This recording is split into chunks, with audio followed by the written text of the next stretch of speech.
France is under attack over its freedom of speech.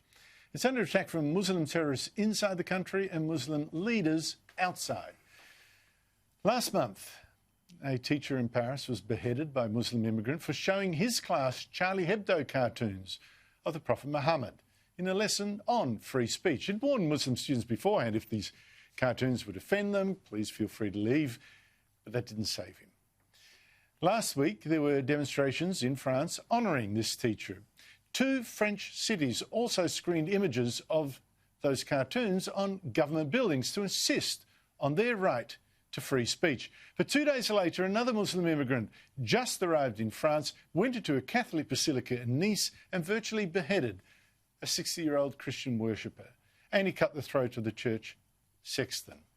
Another woman bled to death, a single mother of 3 whose last words were, "Tell my children I love them."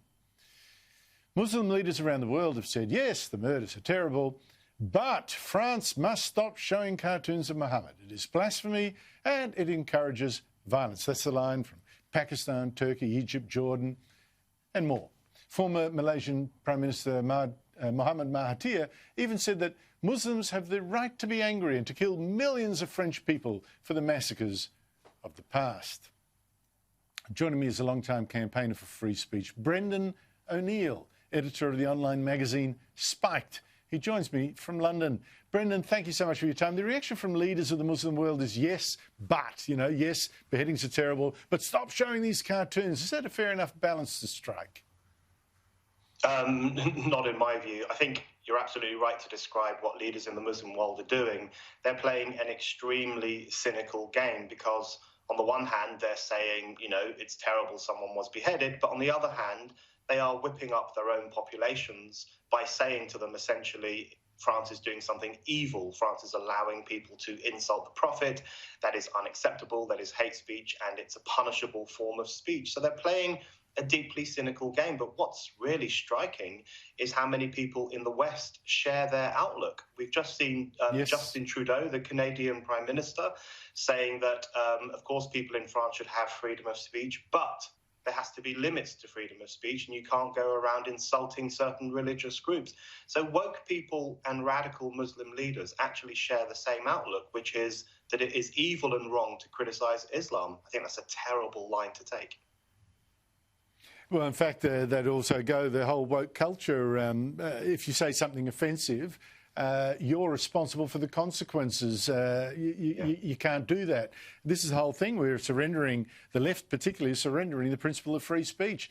Now, I've seen remarkably muted coverage of the key issue at stake here, which is Islam is against free speech, but it's also against that whole Western idea of a secular space, that, you keep your religion supposedly private, and then in the public sphere, you let others live as they choose. This is the problem. This battle is not being acknowledged.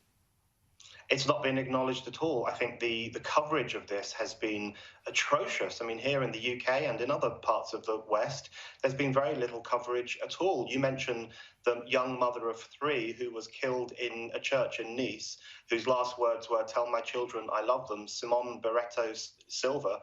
No one is taking the knee for her. No one is making her name trend on Twitter. No one has blacked out their Instagram page for her, even though she was a good person who was killed for being a Christian in France in the 21st century. We're just not paying attention to this issue. And the reason people aren't paying attention to it is because she was killed by a radical Islamist, and we prefer not to talk about radical Islam. But as you say, the key issue here is this clash that is going on, particularly in France, between a separatist section of society, which is the Islamist section of society, not all Muslims in France by any stretch of the imagination, who want to live by their own rules and who want to insult the Republic and ignore its values. And that's an important clash, and more people in the West should be talking about it. Brendan, as I said, in introducing you, you're in London, you're in Britain. We've seen there a huge second wave of coronavirus infections, 4 times bigger than the first wave, but at the same time a much smaller second wave of deaths. Still significant, about 250 deaths a day, but that's a quarter of what was in the much smaller first wave. The Prime Minister, Boris Johnson, has put Britain back into a lockdown again. Here he is. suggests that unless we act, we could see deaths in this country running at several thousand a day, a peak of mortality, alas, bigger than the one we saw in April. From Thursday until the start of December, you must stay at home. So it's a lockdown. You can go to work if you can't work from home, and you can go to school or uni, but so there are those little exceptions. This is a huge blow to Britain economically and psychologically too, I should imagine. It's a terrible blow. I think it's a terrible mistake. And all government ministers are saying the same thing. They're all saying there is no alternative. There's always an alternative. There are ways we can learn to live with this virus without destroying the economy, destroying people's livelihoods, and propelling so many people into despair. This second lockdown is happening at a time when it's dark, it's raining, it's cold. The nights are drawing in very early. This is going to be very different to the lockdown we had when it was sunny and bright. And I think a lot of people are going to find it really difficult to deal with this. The point is that some of those statistics Boris Johnson used about thousands of deaths a day, the Telegraph reports this morning that many of those statistics are already out of date, and Cambridge University, which produced them, has actually produced updated ones which give a much more optimistic picture, which Downing Street seems to have ignored.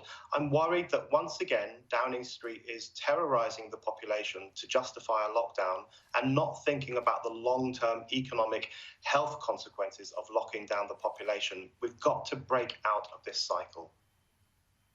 Well, good luck to you on that one. It doesn't look like it at all, mate. I think you'll be having a very gloomy Christmas. Brendan O'Neill, thank you so much indeed for your time. Thanks, Andrew.